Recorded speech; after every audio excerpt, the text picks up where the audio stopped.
নমস্কার, আমি অপু। অপুর সংসারে সকলকে জানাই স্বাগত। কেমন আছো সকলে? কাঁচা আমের সময় তো প্রায় যাই করছে, তো এখনও যাদের আমের আচার বানানো বাকি আছে তারা চটপট বানিয়ে ফেলো। আর এখন তো আম সব আঁটি হয়ে গেছে, আর এই আঁটিওয়ালা আম কাটাও ভীষণ কষ্টকর। তো বিনা তেলে এই আঁটিওয়ালা আম খুব সহজে কিভাবে আচার করবে সেটাই আজকে তোমাদের সাথে শেয়ার করব। তো চলো চটপট শুরু করি। আমগুলো মোটামুটি ছাড়ানো হয়ে গেছে, দেখতেই পাচ্ছ আমগুলোতে একটু হলদেটে ভাব এসে গেছে। এই আম পিস করে কাটতে গেলে কিন্তু ভীষণ কষ্টকর, ঠিক মতো করে পিস কাটাও যাবে না।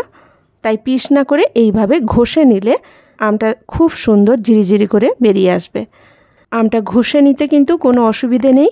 এইভাবে আস্তে আস্তে করে সবগুলো আম ঘষে নিয়েছি, দেখতেই পাচ্ছ কি সুন্দর ঝিরিঝিরি করে বেরিয়ে আসছে।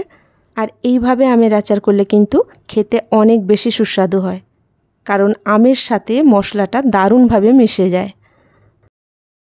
দেখো মোটামুটি আমগুলো সব কমপ্লিট হয়ে গেছে। আর আঁটি দেখেছো কীরকম শক্ত আঁটি, দেখো। আমরা আমের আঁটিগুলো বাদ দিয়ে কিন্তু পুরো আমটা নিয়ে নিলাম। এবার একটা মশলা তৈরি করব। তার জন্য শুকনো কড়াইতে নিয়ে নিয়েছি আমি 1 চামচ জিরে, 1 চামচ 5 ফোড়ন। হালকা নেড়ে চেড়ে মিক্সিতে দিয়ে দিলাম গুঁড়ো করতে।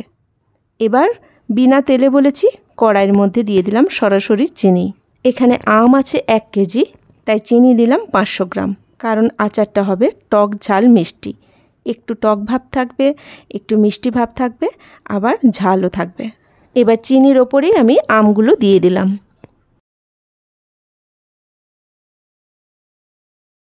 খুন্তি দিয়ে ভালো করে চিনির সাথে আমটা এইভাবে মাখিয়ে নেব। গ্যাসের ফ্লেমটা মিডিয়াম রাখবো। এভাবে নাড়তে নাড়তে চিনিটা দেখবে গলতে শুরু করবে, তবে খুন্তিটা কিন্তু কন্টিনিউ নাড়তে হবে। এর মধ্যেই আমি দিয়ে দিলাম 1 চামচ লবণ। লবণটা আন্দাজ মতো দেবে তোমরা। দিয়ে দিলাম হলুদ গুঁড়ো 1 চামচ। এবার ভালোভাবে এগুলো মিশিয়ে নেব আমের সাথে। এভাবে চিনিটা পাক হতে হতেই কিন্তু আমটা সেদ্ধ হয়ে যায়।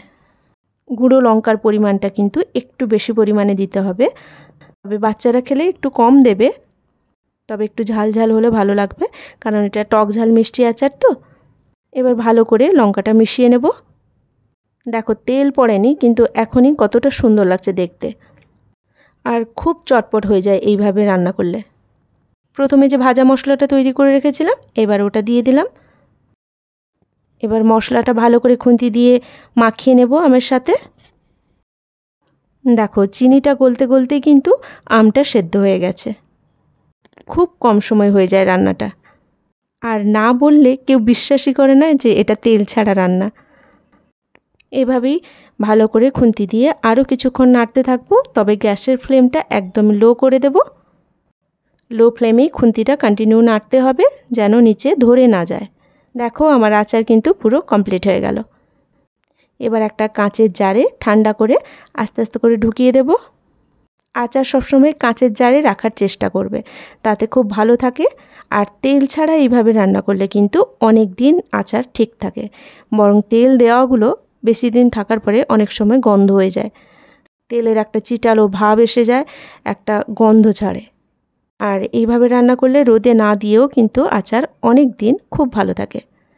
তো কেমন লাগলো আজকের রেসিপিটা অবশ্যই তোমরা কমেন্ট করে জানিও। যদি ভালো লেগে থাকে তাহলে একটা লাইক দিও আমার জন্যে। কথা হবে আবার পরের ভিডিওতে নতুন কোনো রেসিপি নিয়ে। সকলে ভালো থাকবে, সুস্থ থাকবে। আজ এখানেই রাখি। নমস্কার।